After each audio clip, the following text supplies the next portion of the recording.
Yang dilakukan Rismond itu bukan karena dia menyadari kesalahannya. Bukan karena penelitian, karena tidak pernah ada penelitian. Dari awal ya, tidak pernah ada yang namanya penelitian. Jadi bagi Rismond, dia meminta maaf bukan karena kesadaran, bukan karena penelitian, tapi karena ketakutan di penjara. Jokowi adalah jalan pintas bagi orang-orang yang tidak punya kemampuan ya untuk terkenal. Saya sebagai manusia pasti memaafkan. Saya sudah memaafkan kok. Tapi kalau proses hukum ya jalan terus.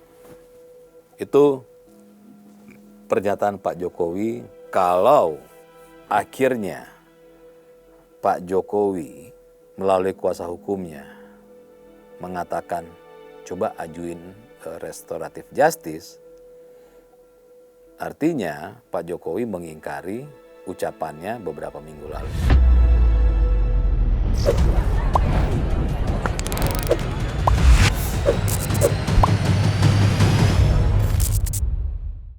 Halo pemirsa OTT On The Table, kembali bersama saya Teddy Gusnaidi. Kali ini saya mau menanggapi beberapa komentar ya dari para penonton yang menonton video OTT antara kami dengan Pak Suhadi ya. Pak Suhadi itu adalah koordinator tim Merah Putih. Kita tuh membahas mengenai langkahnya Rismond, salah satu tersangka. Rismond ini mendadak ya, tiba-tiba menyatakan permintaan maaf kepada Pak Jokowi ya. Bahkan akhirnya beliau bertemu dengan Pak Jokowi, beliau juga bertemu dengan Mas Gibran, menyatakan permintaan maaf, di mana sudah setahun ini dia melakukan tuduhan kepada Pak Jokowi ya, menggunakan ijazah palsu. Dan beliau menyatakan permohonan maaf karena beliau katanya setelah beliau meneliti lebih dalam, ternyata ijazah Pak Jokowi itu benar-benar asli ya. Jadi Rismond dalam berbagai kesempatan menyampaikan bahwa dia rela untuk dimaki oleh kawan-kawannya, dan tapi dia tidak mau membohongi apa yang dia teliti ya. Sehingga dia menyatakan permintaan maaf setelah dia teliti terakhir bahwa ijazah Pak Jokowi itu ternyata asli. Nah, inilah yang dibicarakan lah ya di podcast OTT antara pemret kami dengan Pak Suhadi. Menarik ya. Bagi yang belum menonton silakan ditonton di channel cumicumi.com ya. Judulnya adalah Rismond ajukan RG. Separuh jiwa RRT pergi. Roy Tifa makan buah simalakama ya. Menarik. Apalagi lagi hangat-hangatnya ya pemberitaan mengenai Rismond tiba-tiba berpaling dari teman-temannya. Dari video ini ada beberapa komentar, banyak sekali komentar ya dari video ini, tapi saya hanya akan membaca beberapa yang sudah kita pilih yang layak untuk ditayangkan dan ditanggapi. Oke, saya mulai menanggapi ya satu persatu dari komentar-komentar yang menonton video ini. Pertama dari Will Goss. Kata Will Goss, Rismond tidak layak RG sebab RG Rismond pasti melukai sebagian pendukung Pak Jokowi. Ya, Will Goss ya. Soal layak tidak layak, tapi mungkin kita bisa melihat lah ya bahwa kalau kita bicara pendukung Pak Jokowi itu kalau kita lihat rata-rata sebelum Egy Sujana ya datang ke Pak Jokowi pun itu sudah disampaikan berkali-kali ya, baik oleh pengacara Pak Jokowi maupun orang-orang yang mendukung Pak Jokowi. Sudahi, kalau memang kalian tidak memiliki data ya, kalian tidak memiliki bukti, ya sudahi saja gitu kan. Minta maaf, tidak perlu berpanjang lebar karena semakin lama semakin banyak ya tindak pidana, dugaan tindak pidana yang kalian lakukan. Jadi kalau kita bicara pendukung Pak Jokowi sih kayaknya fine-fine aja ya. Bahkan kita lihatlah waktu Egy Sujana gitu kan. Egy Sujana itu ketika beliau datang ke Pak Jokowi ya tentu kedatangan Egy Sujana ke tempat Pak Jokowi kan tujuannya adalah agar dia bebas ya dari tuntutan hukum. Dan apa yang terjadi? Pak Jokowi memaafkan, Pak Jokowi bahkan meminta bisa nggak di restoratif justice ya, dan akhirnya dikabulkan. Artinya pengacaranya pun oke.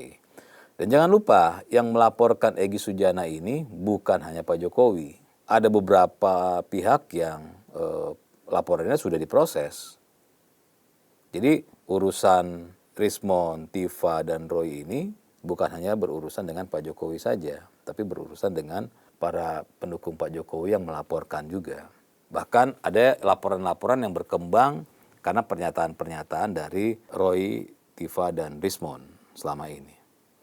Nah, faktanya semua yang melaporkan ikut juga memaafkan Egy Sujana. Ya. Karena kalau waktu itu hanya Pak Jokowi memaafkan, belum tentu Egy Sujana bisa bebas, ya, karena masih ada beberapa pelaporan dari pihak-pihak lain. Tapi ini semuanya manut sesuai dengan arahan Pak Jokowi, semuanya manut dan mencabut laporannya atau tidak meneruskan laporannya, setuju dengan restoratif justice. Jadi kalau bilang melukai ya pastilah ya ada yang merasa tidak suka, itu pasti. Nggak mungkin seluas itu hatinya. Pak Jokowi juga pasti sebagai manusia biasa pasti ada rasa ini orang gimana sih, ya udahlah ya, sebagai seorang negarawan dia tetap memaafkan. Begitupun dengan para pendukung Pak Jokowi yang melaporkan Egy Sujana waktu itu. Jadi wajar kalau sampai kesal ya, tapi kalau sampai melukai kayaknya agak-agak ini ya, karena kita juga ya, karena para pendukung Pak Jokowi juga sudah muak juga ya setiap hari dengan pemberitaan-pemberitaan yang sama ya, drama-drama yang terus dibuat oleh Roy, Tifa, dan Rismon ya. Jadi kalau ini semakin cepat selesai ya semakin bagus. Makanya sangat-sangat berharap, maka yang ditunggu oleh masyarakat Indonesia ya, yang memang inginkan kedamaian adalah agar supaya segera masuk ke pengadilan dan segera diputuskan, agar supaya nggak panjang lagi drama-drama ini. Jadi gitu ya, will goes ya. Untuk Rismon ya kita lihat apakah yang melaporkan Rismon ini akan mengikuti jejak Pak Jokowi atau tidak. Atau bahkan Pak Jokowinya sendiri hanya memaafkan, tapi proses hukum melanjutkan kita nggak tahu. Kita belum lihat perkembangan sampai sejauh ini. Dari Jijin Ridwan Mutakin. Jijin Ridwan Mutakin, ini sambung semua namanya. Kata Jijin, bagi Rismon minta RJ itu bukan tobat. Setelah tahu kebenaran itu terang benderang, tetapi itu namanya kalah bertarung. Ya Jijin ya, saya mengatakan begini nih dalam berbagai kesempatan. Yang dilakukan Rismon itu bukan karena dia menyadari kesalahannya. Bukan karena penelitian, karena tidak pernah ada penelitian. Dari awal ya, tidak pernah ada yang namanya penelitian. Ya. Kenapa? Ya karena memang mereka tidak memiliki data sama sekali. Jadi penelitian itu harus ada datanya, sedangkan mereka nggak punya data. Penelitian itu hanyalah kedok untuk menutupi apa yang mereka sampaikan selama ini, menutupi tuduhan-tuduhan tanpa data, sehingga biar terlihat lebih eksklusif, maka digunakan kata penelitian. Padahal penelitian itu tidak pernah ada. Semuanya hanya tuduhan-tuduhan kosong dan tidak ada penelitian. Nah, Rismon meminta maaf itu bukan karena penelitian, bukan karena dia menyadari kesalahannya. Karena sudah dari awal dia menyadari bahwa dia salah, sudah dari awal. Baik Rismond, baik Tifa, baik Roy Suryo itu sudah tahu dari awal mereka salah. Kan sudah berkali-kali saya sampaikan bahwa mereka melakukan itu untuk kepentingan agar supaya mereka terpublikasi seperti yang lain. Kan kalau yang lain dulu maki-maki atau menuduh Pak Jokowi terkenal tapi aman. Nah kalau mereka kena sialnya gitu, sehingga mereka nggak punya data sama sekali. Makanya penelitian itu adalah kedok. Yang dilakukan Rismond adalah dia tahu, dia sudah melakukan berbagai cara agar supaya bisa bikin semua drama. Tujuan Rismond, Tifa, dan Roy membuat drama selama ini kan agar supaya mereka ditomlembongkan dan dihastokan. Mereka berharap dimaafkan oleh negara, dicabut melalui keputusan politik. Sayangnya tidak, sedangkan waktu sudah semakin mendekat ke pengadilan. Yang pasti, kalau sampai ke pengadilan, maka tuntutan kalau dihitung-hitung para ahli-ahli menghitung, semua kasus mereka itu di atas 10 tahun penjara. Jadi bagi Rismond, dia meminta maaf bukan karena kesadaran, bukan karena penelitian, tapi karena ketakutan di penjara. Sebenarnya Rismond ini sudah melihat Tifa sudah ada kemungkinan untuk mengambil restoratif justice maupun Roy Suryo. Karena sudah mengarah ke sana nih mereka nih, dari omongan-omongan mereka sudah mengarah ke RG. Nah, sebelum keduluan, maka Rismond mengambil hal itu gitu. Bagi Rismond, mendingan dia dianggap pengkhianat, dimaki-maki, paling hanya 2 bulan dia dimaki-maki, dianggap pengkhianat, tapi dia bebas.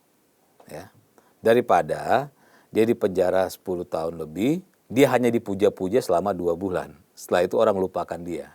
Jadi daripada keduluan Tifa dan Roy, jadi 3 orang ini pun berebutan mencari celah. Rismond buru-buru ambil.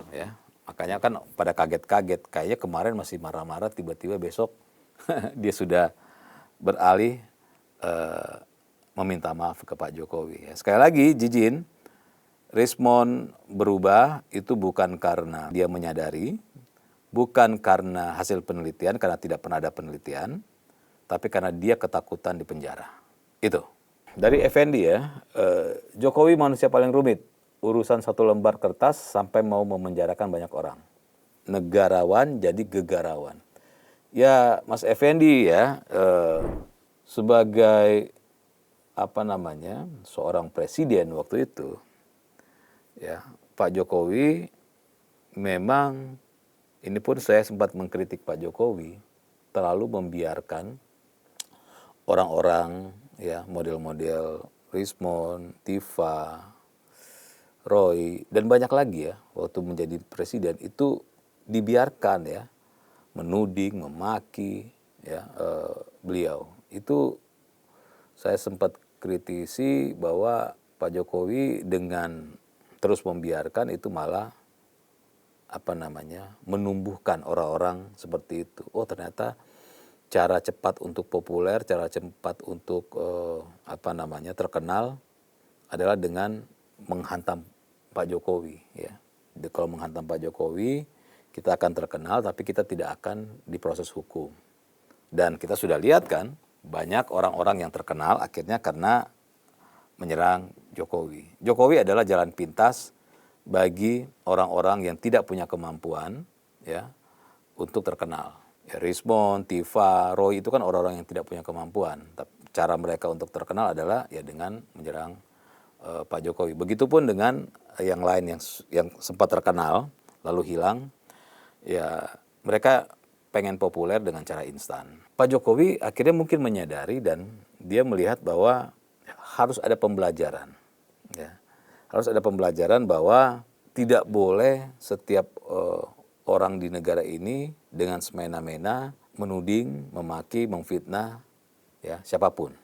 Karena harus dilihat bahwa kalau ini terus dibiarkan tentu akan tidak baik bagi demokrasi di Indonesia. Kalau Pak Jokowi mau mau diam saja sih nggak ada masalah. Karena dengan dia diam, seperti yang sudah-sudah, paling Roy Suryo, Tiva dan Rismond tidak akan sepanjang ini dramanya. Bisa aja Pak Jokowi diamkan saja udah. Paling cuma 3 bulan, 4 bulan selesai. Ya. Tapi Pak Jokowi mengambil resiko itu, ya, dia ingin menunjukkan bahwa ini loh, ya, cara-cara yang bermartabat kalau orang itu merasa difitnah, diusik, ya, harga dirinya. Maka beliau akhirnya memproses secara hukum. Ini adalah cara Pak Jokowi untuk memberikan pelajaran, ya, kepada masyarakat. Begini loh harusnya diambil. Cara yang paling baik di negara ini adalah dengan menyerahkan pada hukum, bukan mengambil jalan sendiri gitu. Nah, yang uniknya kayak Effendi dan ya, sebagian kecil orang-orang yang menganggap apa yang dilakukan oleh Pak Jokowi itu keliru, sebenarnya adalah orang-orang yang keliru. Kenapa? Karena Pak Jokowi sebagai warga negara Indonesia menggunakan haknya. Nah, ketika seseorang warga negara Indonesia menggunakan haknya di negara ini yang dilindungi oleh konstitusi, itu dianggap sebagai sebuah tindakan yang tidak benar, maka yang menganggap itu adalah orang-orang yang tidak benar. Ya. Jadi Effendi dan beberapa orang kalian adalah orang-orang yang tidak menghormati konstitusi di negara ini. Karena itu hak orang. Bagaimana ceritanya hak orang mau kalian atur gitu. Jadi gitu ya. Jadi apa yang dilakukan oleh Pak Jokowi adalah hak sebagai warga negara Indonesia, dan yang dilakukan itu adalah tindakan yang negarawan, di mana beliau tidak mau mengambil jalan pintas, misalnya dengan melakukan tindakan sendiri, tapi beliau menyerahkan kepada hukum. Ingat, negara Indonesia adalah negara hukum. Gitu ya, Effendi. Dari Nurlela, maafin boleh saja, tapi proses hukum harus tetap berjalan. Ya, Nurlela ya, beberapa minggu lalu Pak Jokowi mengatakan, ya, ketika diwawancara, Pak Jokowi, bagaimana kalau setelah Egy Sujana ada lagi yang meminta maaf? Jawaban Pak Jokowi adalah, saya sebagai manusia pasti memaafkan. Saya sudah memaafkan kok. Tapi kalau proses hukum, ya jalan terus. Itu pernyataan Pak Jokowi beberapa minggu lalu. Nah, beberapa hari lalu, Rismond, ya, secara terbuka menyampaikan permohonan maaf kepada Pak Jokowi dan menyatakan bahwa ijazah Pak Jokowi ternyata asli. Walaupun berlindung di balik kata penelitian yang tidak pernah ada itu. Lalu Rismond akhirnya bertemu dengan Pak Jokowi. Bahkan bertemu dengan Mas Gibran. Pak Jokowi sudah menyatakan baru-baru ini bahwa ya dia serahkan kepada kuasa hukumnya. Ya kita lihat ya, kalau akhirnya Pak Jokowi melalui kuasa hukumnya mengatakan coba ajuin restoratif justice, artinya Pak Jokowi mengingkari ucapannya beberapa minggu lalu. Tapi ini bukan sesuatu yang negatif, ini sesuatu yang positif, di mana Pak Jokowi akhirnya melanggar ucapannya agar supaya Rismond bisa bebas dari hukuman. Apalagi kalau sampai para pendukung Pak Jokowi yang melaporkan Rismond akhirnya ikut-ikut untuk mencabut laporan atau ikut mengajukan permohonan agar Rismond di restoratif justice. Nah, ini adalah sebuah bentuk kenegarawan Pak Jokowi kalau sampai beliau akhirnya melanggar ucapannya sendiri. Banyak sih yang berharap bahwa ini tetap di proses hukum. Tapi ada juga yang mengatakan, ya udah Pak Jokowi, yang lucu-lucu ya saya baca. Pak Jokowi udah restoratif justice kan si Rismond. Tapi biarin sisain 2 ya, Tiva dan Roy. agar supaya jadi pembelajaran di negara ini. Ya, saya sih pikir setuju juga kalau semuanya diampuni, nggak ada pembelajaran bagi bangsa ini. Dan tujuan Pak Jokowi melaporkan itu kan supaya ada pembelajaran ya. Kalau semuanya dimaafkan atau semuanya di restoratif justice, akhirnya tidak ada pembelajaran di negara ini. Jadi Nurlela ya kita tunggulah bagaimana hasilnya dari kuasa hukum Pak Jokowi. Dari Marco Polo, pertanyaannya, ada atau tidak ada dalangnya? Apakah lalu membuat ijazah Jokowi menjadi asli atau palsu? Ya Marco Polo ya, sebenarnya gini, setuju ada tidak ada dalangnya, apakah ijazah Pak Jokowi itu menjadi asli atau palsu? Saya sudah menyampaikan beberapa kali bahwa 100% ijazah Pak Jokowi asli. Saya bisa bukan lagi klaim, tapi saya menyatakan secara ilmiah bahwa ijazah Pak Jokowi asli. Kenapa saya menyatakan seperti itu? Karena sudah pernah diuji lewat Egy Sujana. Ternyata Egy Sujana dan kawan-kawan tidak bisa membuktikan atau tidak memiliki data bahwa apa yang mereka sampaikan soal ijazah Pak Jokowi palsu tidak terbukti. Kedua, Roy Suryo, Tiva, dan Rismond selama ini hanya menyampaikan bahwa ijazah Pak Jokowi palsu, tapi mereka tidak pernah melaporkan Pak Jokowi ke pihak kepolisian. Kenapa? Ya sama seperti Egy Sujana. Mereka sama sekali tidak memiliki data dan bukti terkait ijazah Pak Jokowi palsu. Yang ketiga, yang sudah ada pernyataan ya, dari yang mengeluarkan ijazah, itu dari pihak UGM. Pihak UGM sudah menyatakan itu asli. Bukti-bukti Pak Jokowi kuliah juga ada. Bukti-bukti pendukungnya juga ada. Lalu sudah ada pernyataan dari Puslap 4 ya, yang memeriksa. Itu kan ilmiah semua. Di mana ijazah Pak Jokowi sama seperti ijazah-ijazah yang lain di UGM di tahun itu. Lalu ketiga ada KPU. Ya, KPU itu adalah lembaga yang mensortir, yang memilah yang para calon-calon kepala daerah, anggota dewan maupun calon presiden, ijazahnya asli apa tidak. Mereka pun melihat dan memeriksa dengan metode ya yang tentu metode ilmiah, di mana KPU banyak juga menemukan ijazah-ijazah yang palsu.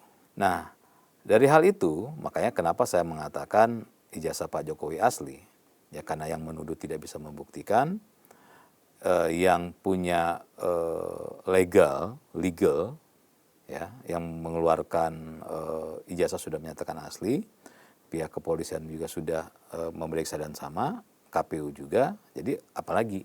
Jadi kalau ada dalangnya, ya pasti ya nggak mungkin Roy Suryo ini bicara atau menuding seperti itu kalau tidak punya kepentingan.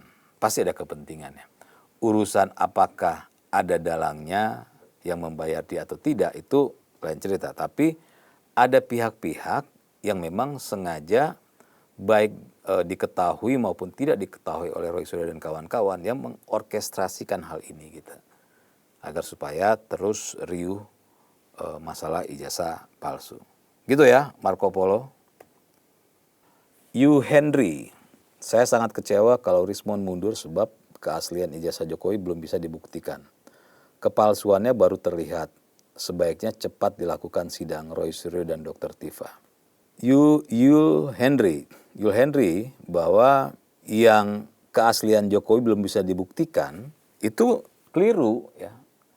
Bahwa yang harus membuktikan ijazah Pak Jokowi palsu itu adalah Roy dan kawan-kawan.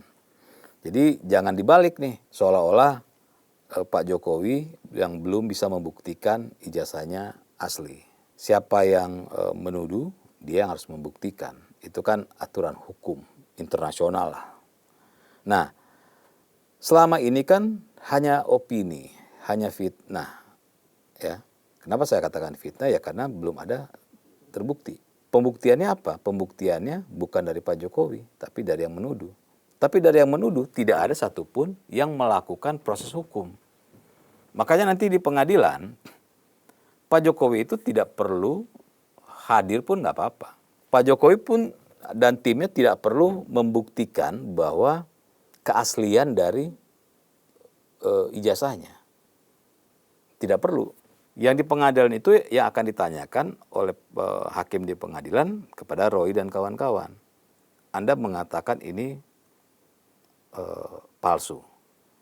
Kami minta mana data aslinya.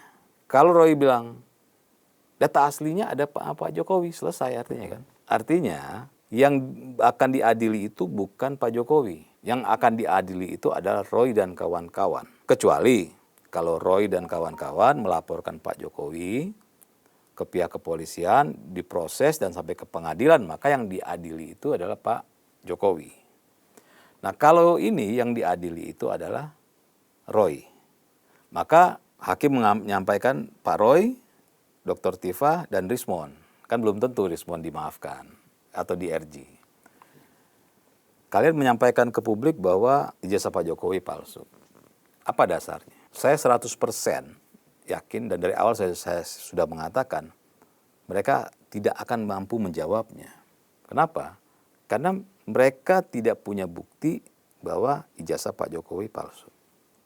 Jadi kalau Roy akan mengatakan, ya kami tidak memiliki datanya, Pak Hakim, Bu Hakim, kami tidak memiliki buktinya, selesai.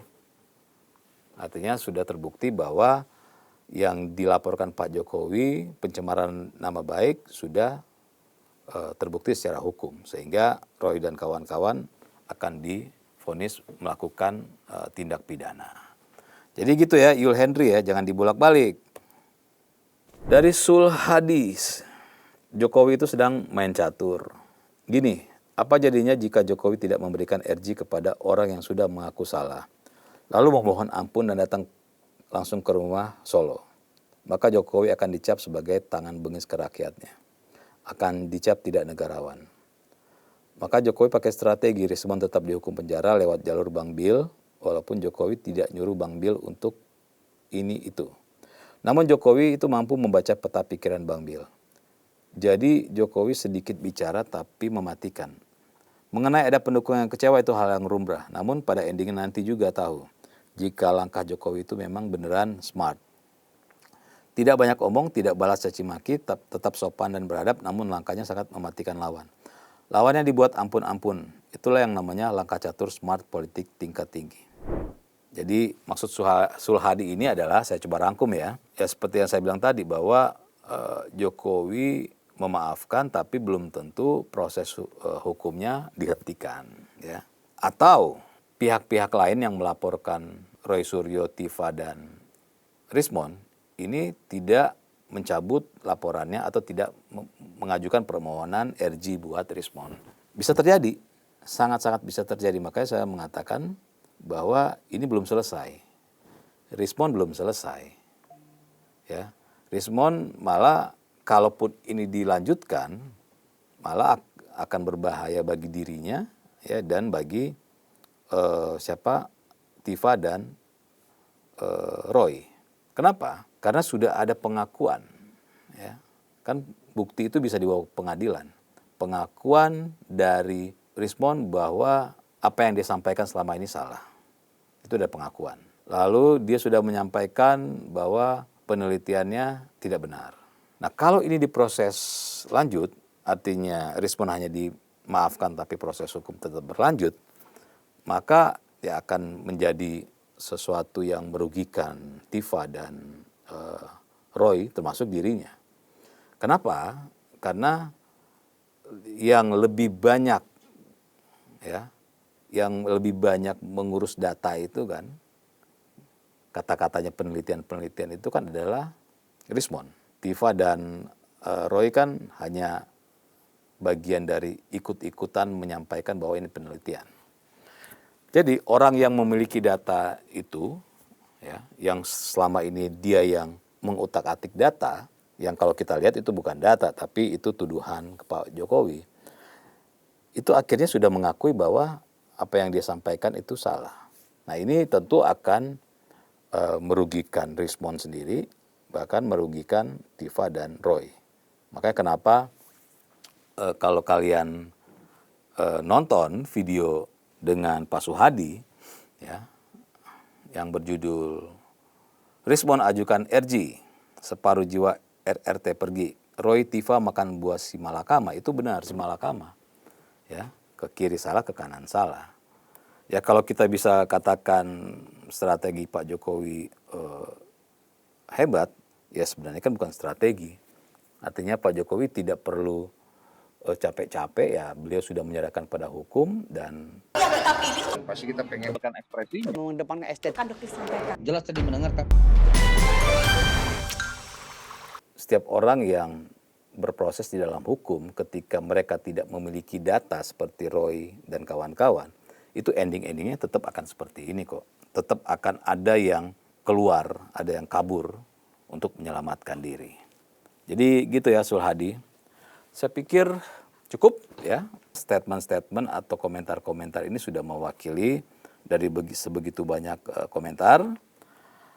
Yang pasti begini nih, dengan saya harus kuatkan lagi bahwa Rismond meminta maaf kepada Pak Jokowi dan dalam tanda kutip mengkhianati kawan-kawannya, itu bukan karena dia menyadari kesalahannya, bukan. Bukan karena penelitiannya, bukan karena tidak pernah ada penelitian dari awal dan dari awal dia tahu dia salah.